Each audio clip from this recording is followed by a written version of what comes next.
Bonjour à tous. Alors, aujourd'hui, une vidéo sur une notion qui est, à mon avis, de plus en plus importante, et je ne suis pas le seul à le penser, étant donné que vous pouvez voir qu'en 2016, on a ce papier euh, avec plusieurs chercheurs qui nous parlent du fait qu'il était important d'expliquer à nos enfants la sécurité moderne, euh, d'un point de vue numérique.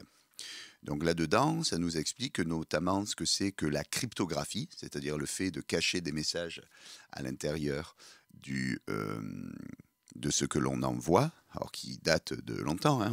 On a tous ces images de Jules César qui avait tatoué un message sur la tête d'un messager, puis après il a fallu le raser, et ainsi de suite.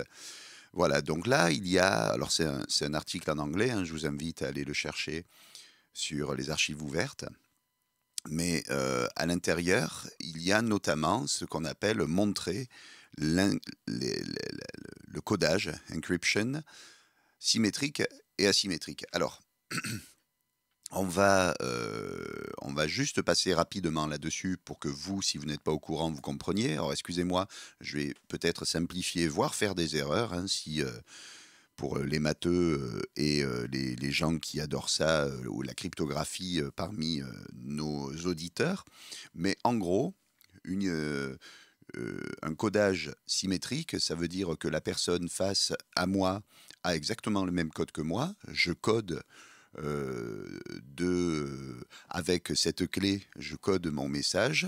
La personne face à moi a un autre message, a le même message et le même code. Et donc on a la même clé. Et du coup, je peux déchiffrer le message. Le problème, on peut le voir rapidement, c'est que si quelqu'un intercepte notre clé ou la refait, eh bien, notre message n'est plus du tout libre d'être lu en toute sécurité. D'accord? Donc, on va parler de codage asymétrique et c'est ce que je vais vous proposer avec notre activité maintenant. Donc, on voit ici le message qui est ce petit cœur que Alice veut envoyer à Bob. Donc, on va illustrer le codage symétrique. Dans le codage symétrique, Alice va donner, là c'est un, comme vous pouvez le voir, je ne recule devant aucun sacrifice d'un point de vue des effets spéciaux. Donc Alice va donner un fermoir, un cadenas identique à Bob. D'accord? Donc, en tout cas, la clé de ce fermoir. Lorsque elle met son message, qu'elle le code et qu'elle ferme ce message, lorsque Bob le reçoit, étant donné qu'il a la clé du cadenas d'Alice, il peut l'ouvrir et recevoir le message. On a bien un problème, c'est que si ce cadenas, la clé du cadenas se fait intercepter ou se fait refaire, eh bien, on va pouvoir déchiffrer le message. Et c'est là que justement, l'asymétrie va se mettre en place. Alors, en réalité, là, pour des propos d'illustration et de compréhension par les élèves, on ne va pas aller aussi loin que ça, mais je vous dévoile quand même un petit peu les secrets.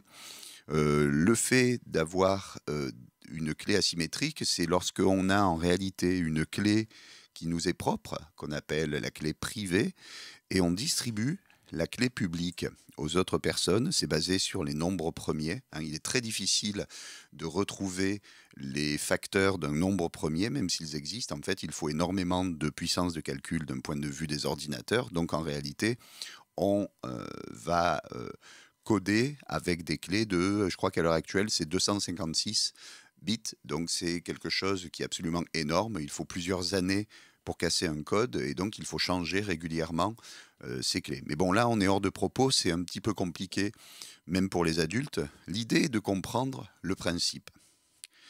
Alice veut envoyer ce message à Bob.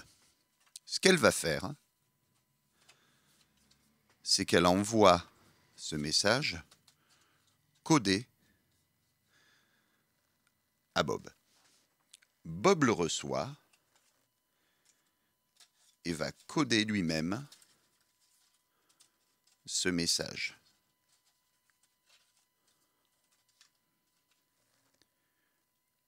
Le message repart chez Alice et Alice va enlever son code, mais le message reste à l'intérieur, hein, bien évidemment. Et cette fois-ci, il n'y a plus que le codage de Bob qui existe. Et lorsque, là pour l'instant, Alice ne peut pas relire son propre message. Et lorsque ça repart chez Bob, Bob peut déchiffrer enfin son message. Étant donné que ni Alice ni Bob ne possèdent la clé du cadenas de l'autre, si quelqu'un essaye d'intercepter le message lors du premier aller, il ne pourra pas. Lors du retour, il ne pourra pas parce qu'il sera encodé même 2 fois. Et lors du troisième retour, il ne pourra toujours pas étant donné que Bob n'a pas partagé sa clé. Donc c'est une manière un tout petit peu, on va dire, détournée parce que ça ne se passe pas réellement comme ça, mais en tout cas ça permet de faire toucher du doigt aux enfants comment sur Internet je peux faire passer des messages codés sans avoir à partager comment j'ai codé mon propre message, ce qu'on appelle là le codage asymétrique. Voilà, à bientôt.